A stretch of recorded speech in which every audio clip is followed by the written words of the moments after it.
We good, Brenda? Okay. All right. So we will call the work session to order.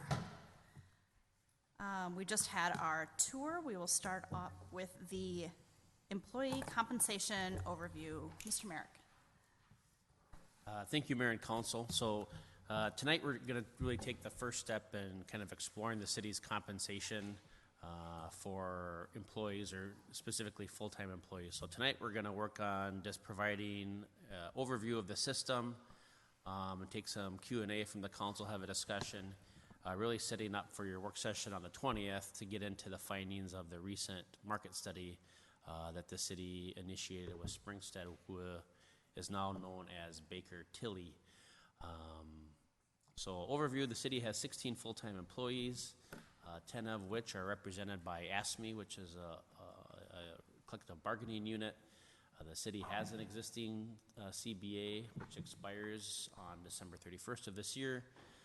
The city manager, building official, city clerk, city planner, public services director, and superintendent do not fall under the CBA. And so as we start to explore that, it gets a little complicated or complex in that the city council will approve salaries and benefits for the positions listed in number 4, just as you through the budget process, but you approve salary and benefits for the 10 union members through the collective bargaining agreement. And so sometimes how this is presented and perceptions of information, of facts and data as they come in can, in my opinion, sometimes complicate the collective bargaining process, especially in a year that we're heading into that process. So as a kind of department or leadership team, we thought it was really important to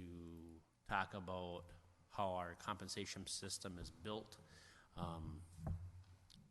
rather than just getting into the results of the market study. So if you just bear with me, we lost network connection. And we'll get those slides back rolling. It's all going to be better in that new city hall.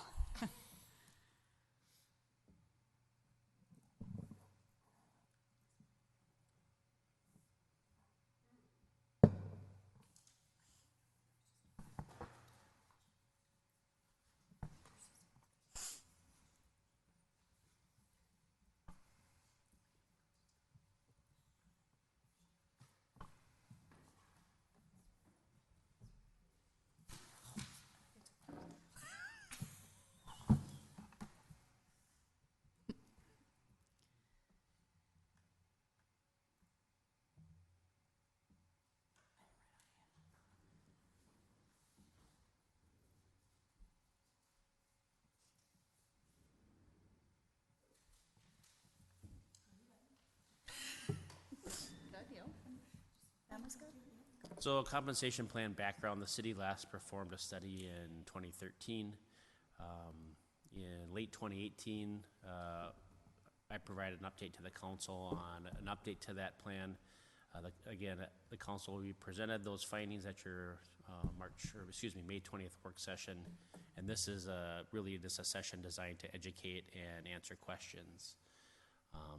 So back in 2013, there was 4 main goals included with that compensation study, and frankly the primary goal was to immediately establish pay equity compliance, and I'll get into in the following slide what that means. But at the time, the city was found to be non-compliant with pay equity. The city really had what I'd call a loose system of how it established pay for employees, and so in order to build a pay system, we worked to rewrite all the position descriptions. The position descriptions were severely outdated. They kind of functioned as a task list, so anything that you did, it was very specific. Minutes for planning commission, minutes for parks commission, instead of just saying, minutes, prayer minutes. The position description is vital in a system like this because that position description is fed into Springstead's job evaluation system, and there's any number of evaluation systems you can use. But it needs to be consistent, and what it does is it evaluates the position based on the qualifications that are needed for the position. So not what are preferred, but if you require a 2-year degree, a 4-year degree, a certain certificate or licensure, number of years of experience, those are all factored into how that position is graded. And then from that grade, there's an established pay range, and that's established through, a market study looking at peer cities or whatever cities an organization chooses to establish as a foundation for how that pay is created. So getting into pay equity, state law pay equity is a method of eliminating discrimination against women who are paid less than men for jobs requiring comparable levels of expertise. So the city was found non-compliant in 2013. We found 3 positions that didn't meet those standards, and so salary adjustments must be made if it's discovered that women are consistently paid less than men for jobs with similar points. So that gets into that grading system. And I think it was really a factor of the city not having a comprehensive compensation study, and so it was over a period of years, the not having that system allowed certain positions to become incompatible with others as it relates to pay equity. Pay grade, so the column on your left, again, those are established through the position description and then the evaluation. So again, it looks at minimum qualifications for the position, such as education, work experience, certificates.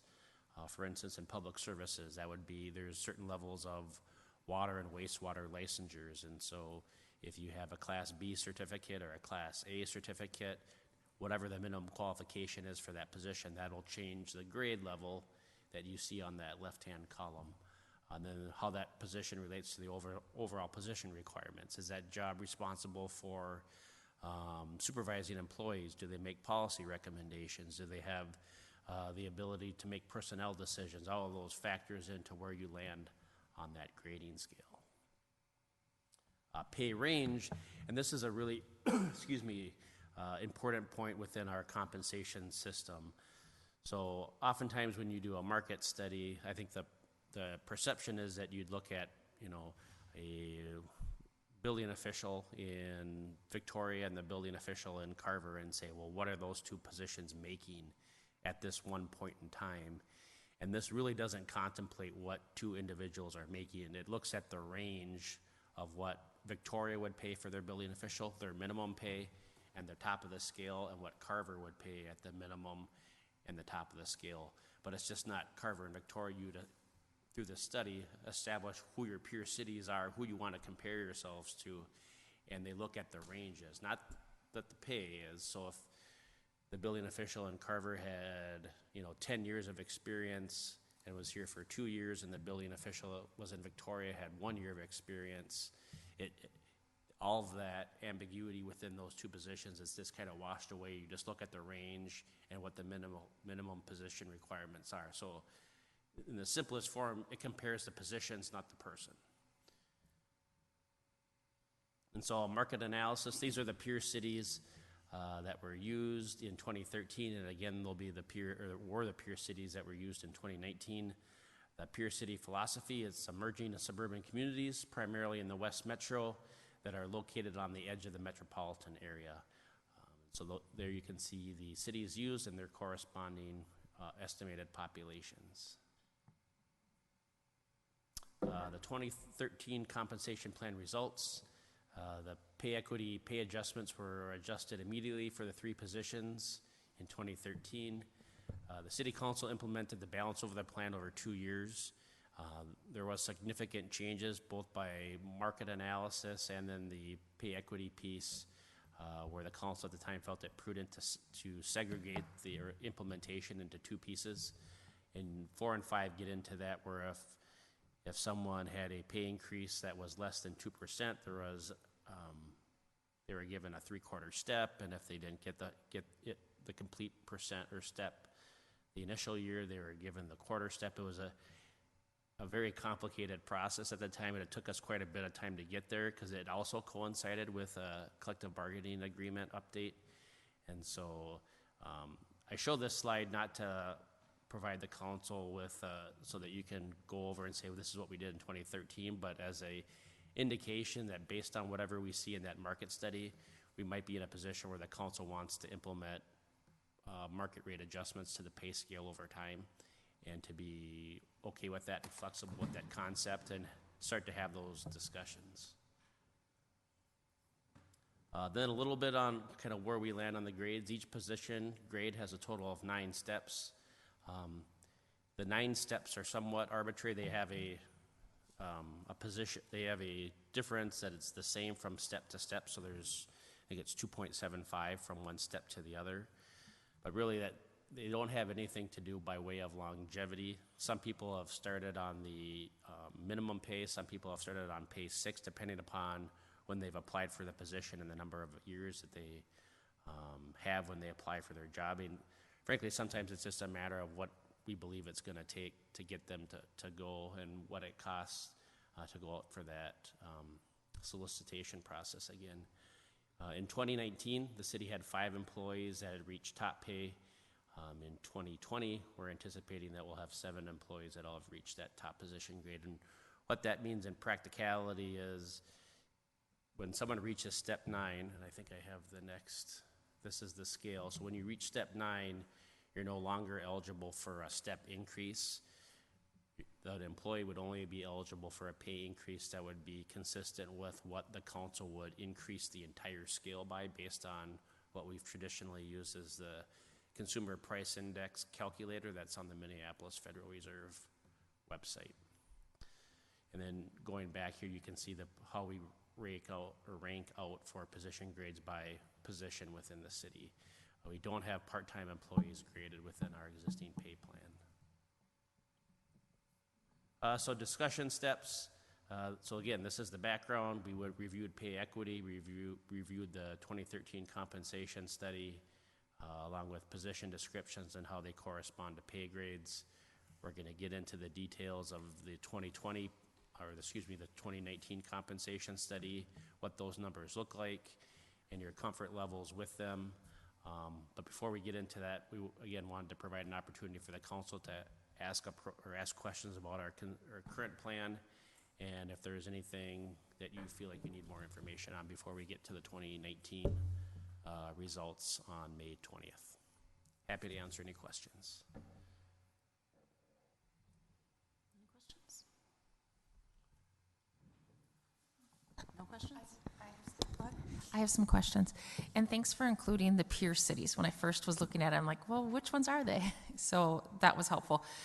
What are other ways to measure peer cities? Can we get a bigger sampling?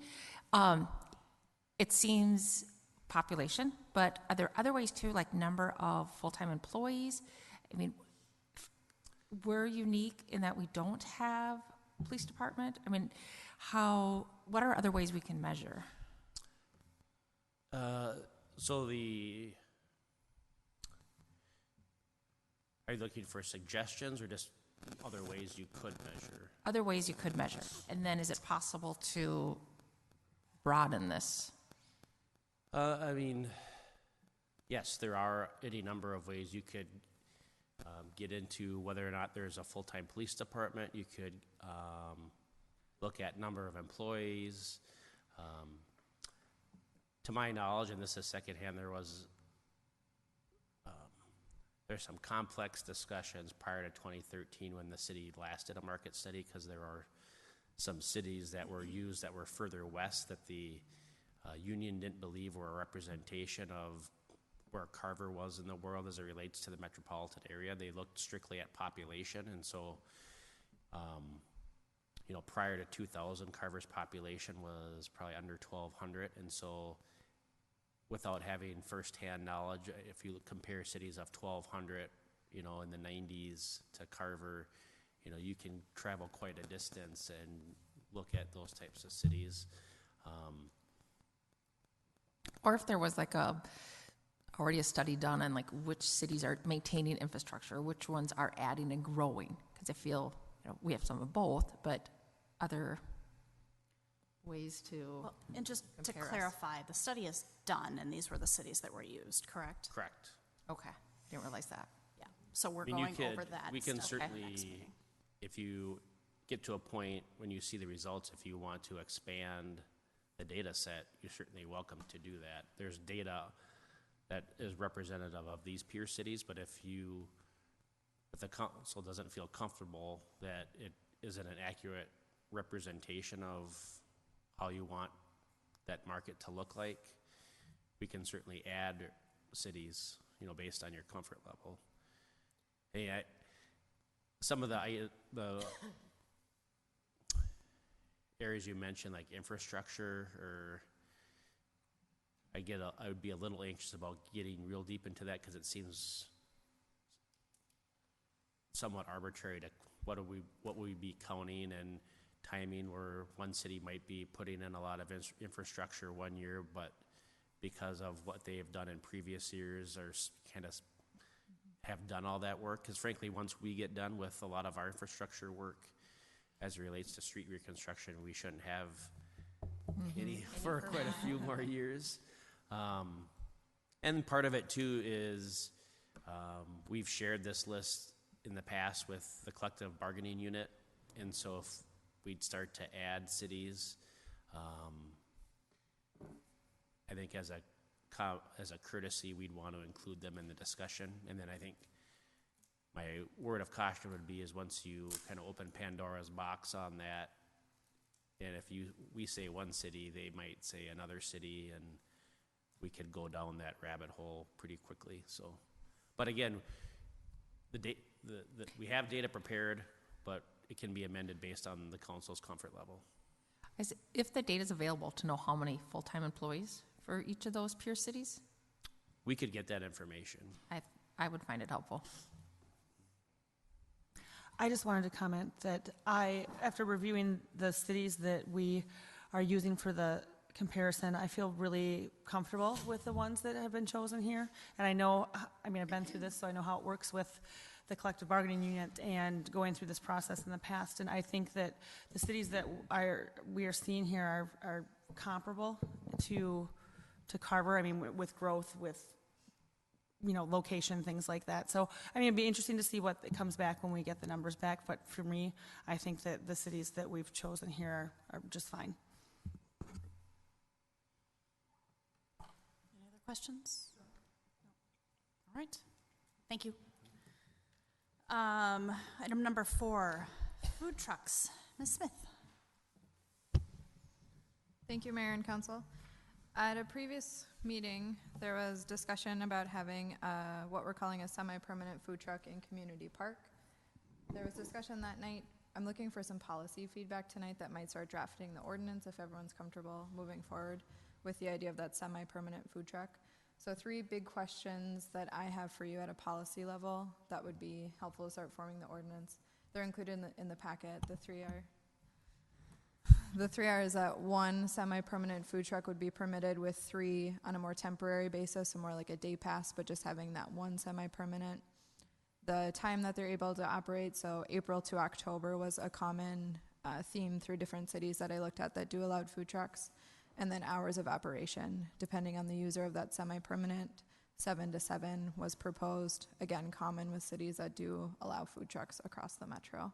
So big policy level discussions that will start to form an ordinance as we continue to move forward. So I ask that you consider and discuss those 3 questions, starting with 1 semi-permanent, 3 give or take on a day pass basis. So to start and to clarify, 1 semi-permanent per park? Just for Community Park. That's the only part we're considering. Okay, so we're just talking to Community Park, and then on a weekend for a special event, we could have up to 3.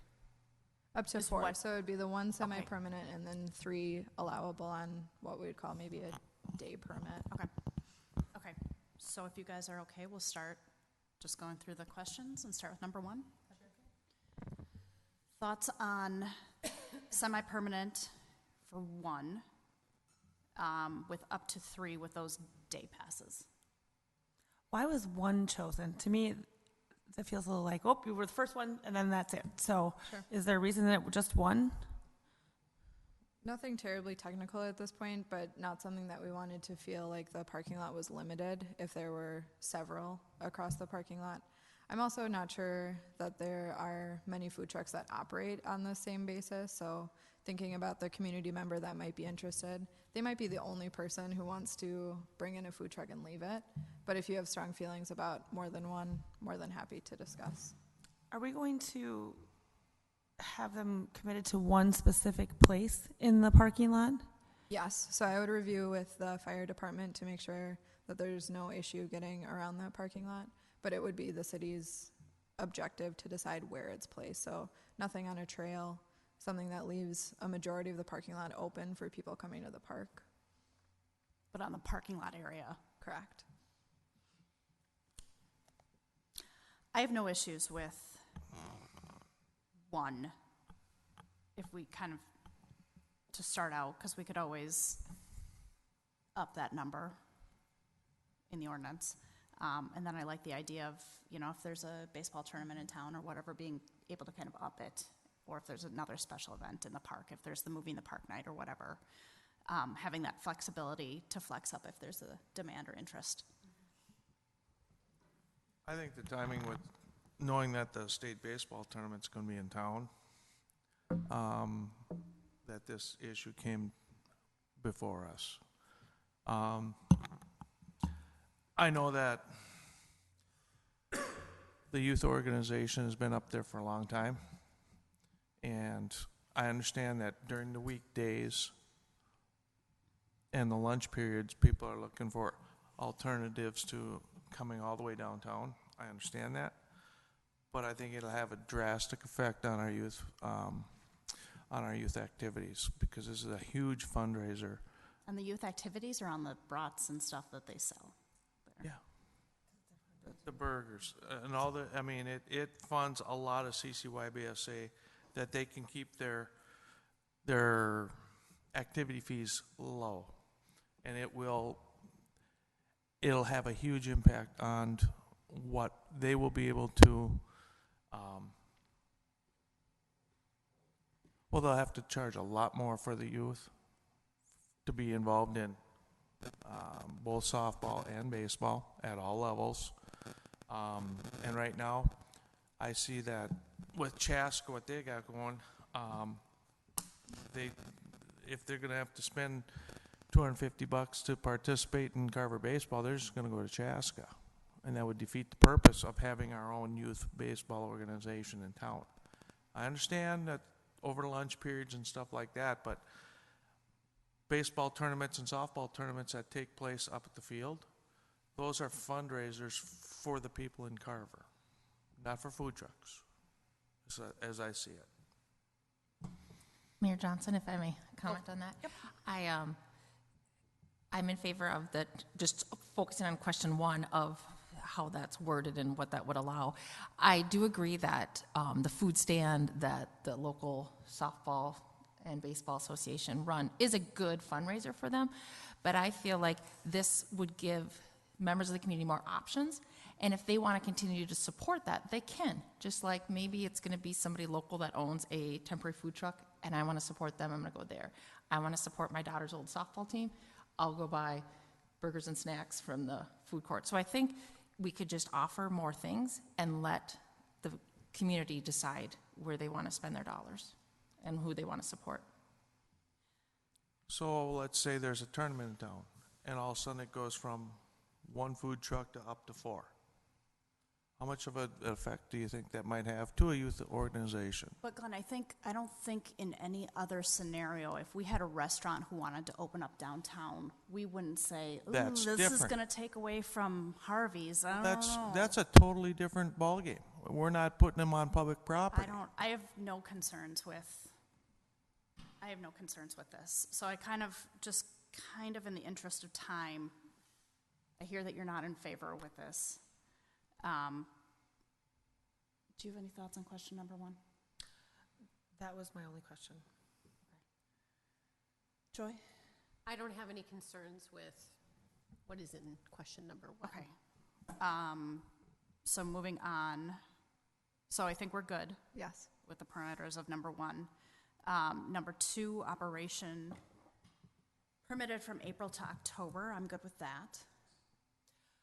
So technically the parks, we have ball field times. It's April 15 or something that we open. This doesn't matter for any snow removal or things that might be in the parking lot that are left over from. Yeah, that'd be the only thing is the last couple of years, we've struggled getting them open on April 15th, so we'd have to, That's fair. weather permitting. Yeah, So now Okay. we're gonna plow them out too. weather permitting, Weather. after April through October. Yeah, right? I just didn't know if you had, when you're prepping those parks for the season, if there was any reason that that would be in your way, if it was there before technically park open. Yeah, as long as they're, the spots in the parking lots are picked out of our way and stuff like that, we may have snow piles and stuff, but we'd have to just kind of work around it based on the season, so I think we can find a spot for them. Any feedback on April through October? No? Okay, so I think we're good with 2. And then hours of operation from 7 a.m. to 7 p.m. I have this one. Okay, go. I have You have yours too. something? Go. Okay. So these are going to be run off of generators, I'm assuming, correct? So what time does construction start in town? 7:30 or 7? Right now, it depends. We're working on that ordinance. What does the ordinance say right now? We don't have an ordinance that says it. Okay. Right now. My only concern is at 7 a.m. if we have loud generators running, Sure. that I think it should probably follow what we do for construction, just for noise. Yes, community's a little bit farther away, but I don't want to get complaints from homeowners about the generator noise in the morning either. Oh, it'll be only around community parks, so it won't affect people that. Well, there's still homes near there, depending where they park, I so. understand that. But I'm thinking if they snug it close to the ice rink, That would be much it could be a ways away from. I would like to see the hours expanded. I mean, I do like Hours expanded. Christie's idea of kind of aligning with what the construction is, but yet if the purpose of a food truck was, a breakfast snack and coffee earlier, but a lot of times those fields are used till 9 p.m., so I would be in favor of expanding them, is my thought. And I was thinking of that, I was leaning that way too, with the understanding that just because we say the hours of operation doesn't mean they won't be open, from 8 But if- until 4:30. Yeah, we're not. Right, let determining them their hours. decide. I go Give back them a bigger window. and we talked about earlier, the coffee food truck. That's 7 a.m. is probably a little bit later than what they'd prefer, so. But if you're targeting the construction crowd, they're usually off the job sites by 5 o'clock, typically.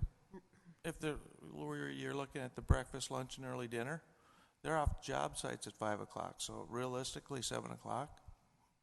I 5 know o'clock would be exactly when great. City Hall construction starts every morning. And I'm fine with if 7 is it. Then let's make sure that the placement of it is as far from homes as possible if they're running a generator that Well, early. and I'm thinking too, like once Lakeview comes in, they're gonna be running a couple of shifts. So potentially for dinner, for a second shift crew is, Yeah. right around 7. So I would like to see, I'm thinking 6 until, I was thinking 6 till 9. 9 or 6 Yeah. till 10. Maybe whatever aligns And with have the park generators hours. running at 6 in the morning? Happy with that. Really? I don't envision this putting it next to the fence of the folks whose backyards go up to Kirchy. I envision it being as far away from the residences and being in the part of that parking lot that's by the warming house. And I if remember that's the people. case, I have no issue I with remember that. people up on Sunridge that were complaining about the noise from the lights up at when the. The ice rink. Well, not just the ice rink, but Well, they Those people on from- Sunny Ridge. from when My Pillow was up at where they were at. People were complaining about the light noise and the light blight at all hours. I think, And it was 7 o'clock, 7, 8, 9 o'clock, 10 o'clock p.m., doesn't matter. And now you want to go from 6 o'clock in the morning? Come on. I do. I think 6 a.m. in the summer, when it's light out at 6 a.m. to 9 o'clock isn't.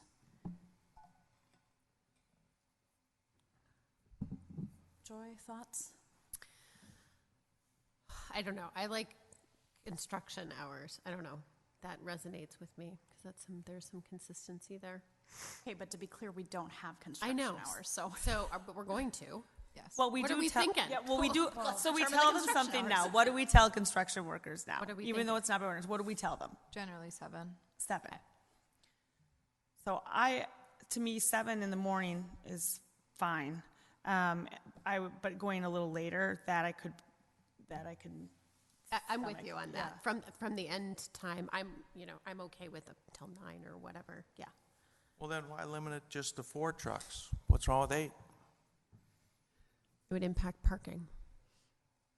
Okay, let's just, again, we'll go back there. But I'm hearing 7 a.m. to 9 Yeah. p.m. And that's to give Erin the direction she needs. Just a question about the ordinance that'll be brought forth. Will we also talk about permitting costs at the same time? Yes. Okay, good. Okay. And Glenn, did I hear you say you wanted to up it to 8 food trucks? Why not? If you want to take the money out of the organizations, which is going to happen, why just stop with 1 person or 4 people that will be able to make the money? Just open it up as long as we got parking spots, knock yourself out. So You want to put a food truck in there and are you saying 1 semi-permanent and then 7 day passes? why or- not? Okay. I mean, that's ludicrous. Who else wants to expand it? I do not. I mean, so if you're just going to limit 1 permanent spot to 1 person, who's picking and choosing? The first person in? And run from 6 in the morning till what time at night? I'm not for this at all. Not at all. Not 1, not 4. I hear you. I think Not April to October. Not at all. I've said my 2 cents.